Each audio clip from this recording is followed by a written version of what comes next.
की सुध करो हमारी, और काल जाल व्यापे नहीं ये नफा तुम्हारी।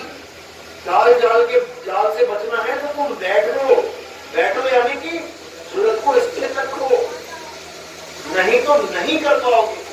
बचना चाहो काल जाल से, चीनो शब्द हमारा, वो कहे कबीर अमर कर रखूं जो निज होए हमारा। अमर करके रखूंगा उसको जो पूरा मेरा हो जाएगा, यानी जो पूरे का पूरा विश्वास आत्मदेव पे लगा लेगा, आत्मा के अलावा किसी पर श्रद्धा नहीं रखेगा, तब समझना अब उसे कोई पकड़ नहीं सकता। गुरु ग्रंथ साहब में बोलते हैं आत्मदेव पूजिए। इतनी बार बोला गया कि अगर पूजा करना है तो आत्मदेव की पूजा कर भाई, जो अजन्मा है, शाश्वत है, जिसका कभी नाश नहीं होता। और जब तुम आत्मदेव की पूजा करोगे तो तुम्हें उसी आत्मदेव में क्या मिलेगा? परमात्मा मिलेगा, क्योंकि परमात्मा आत्मा से भिन्न नहीं है। इसीलिए गुरु साहब ने बोला आत्म में राम, राम में आत्म, चीन से गुरुमुख विचारे। बिल्कुल क्लियर कर दिया। अगर तुम्हें घी चाहिए तो तुम्हें दूध में ही ढूंढना पड़ेगा और जुक्ति लगानी पड़ेगी। जब जुक्ति लगा लोगे तब तुम्हें घी कहीं बाहर ढूंढने की जरूरत नहीं पड़ेगी, उसी में मिलेगा। इसलिए साहब ने बोला आत्म में परमात्म दर्श से, और परमात्म में झाई में परछाई दर से लख है कबीरा साईं। अगर परमात्मा को ढूंढना है तो आत्म में परमात्म दर से, अन्यथा और कोई रास्ता नहीं है। तो कहते आत्म चीन है, परमात्म चीन है, संत कहावे सोई, यह भेद काया से बाहर पूछे बिरला कोई। ये भेद काया में नहीं है, ये काया से बाहर है, इसको पूछना पड़ेगा। ये पहेली है, जैसे पहेली को पूछा जाता है।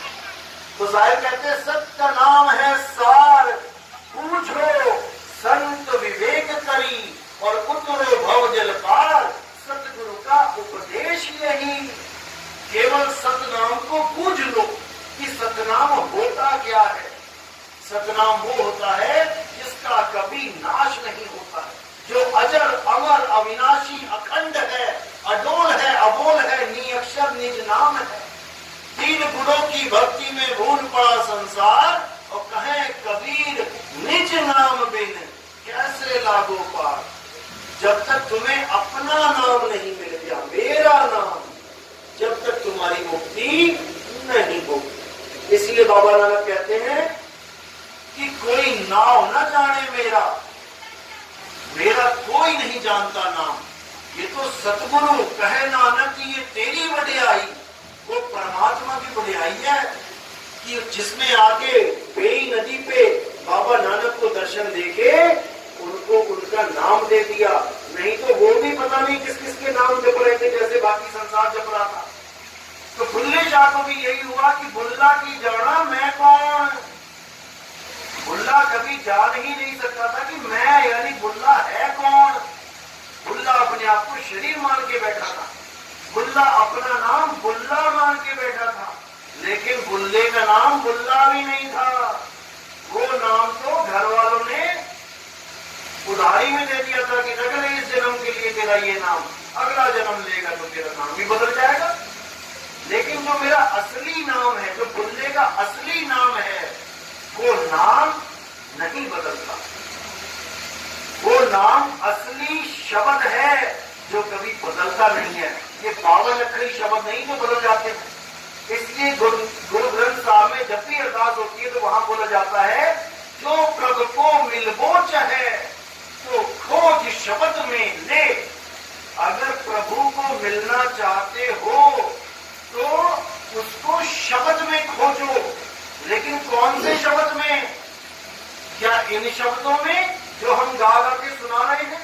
अरे जब ये शब्द नहीं थे फिर कौन सा शब्द होता जहां पे मैं परमात्मा को खोजता?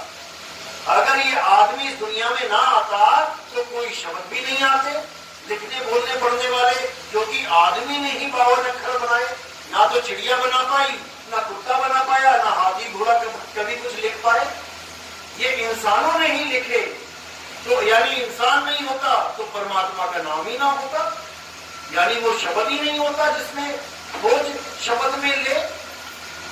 ऐसा नहीं है, वो शब्द तो सदा सदा है, उसी शब्द से तो सब कुछ प्रकट हुआ है।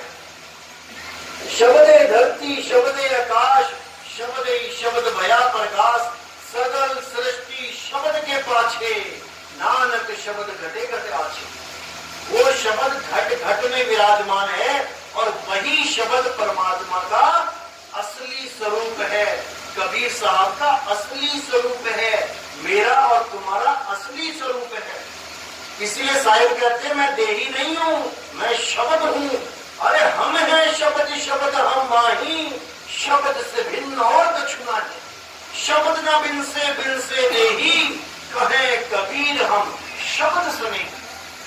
मैं शब्द हूं और आप भी शब्द हो, शब्द हमारा तू शब्द का, सुन मत जा सरक, और जो चाहे निज रूप को तो शब्द ही ने परख।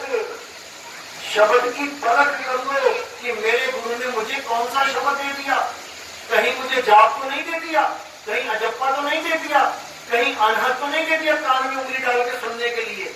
और अगर मुझे ये तीनों नहीं मिले हैं तब मुझे सार शब्द का ज्ञान होगा। जब मैं तीनों को रिजेक्ट कर दूंगा तब मुझे ऐसा गुरु मिलेगा जो सार शब्द का भेद बता के मेरी सूरत को सार शब्द से जोड़ देगा। तो केवल सार शब्द की महिमा गानी है, निज स्वरूप की महिमा गानी है, और किसी पर ध्यान नहीं देना है। नहीं तो जहां आशा तहां वासा। अगर कैलेंडर की फोटो की पूजा करोगे तो छिपकलियां बन के पीछे छुपते फिरोगे। एक फोटो हटाओ, देखो कितनी 5-6 छिपकलियां निकलती हैं, क्योंकि उन्होंने फोटो का आसरा ले लिया था इंसानी चोले में, और जबकि आसरा किसका लेना था? शब्द गुरु का। तो अच्छी तरह समझना है जो बताया जा रहा है, और एक परमात्मा की साधना करनी है, एक मालिक को मानना है। तो इसी के साथ वाणी पे विराम देता हूँ। बाकी हमारे सत्संग यूट्यूब पे चल रहे हैं, कहत कबीर सुनो भाई साधो। 1 नंबर से स्टार्ट करना और 2, 3, 4, 5 करते करते करते आगे बढ़ना। आपके ये जितने भी कपाट हैं ये सब खुल जाएंगे। बोलिए सत्रबंदी छोड़ कबीर साहिब की जय। साहिब मंदिर सब अब प्रसाद दे दो सबको, और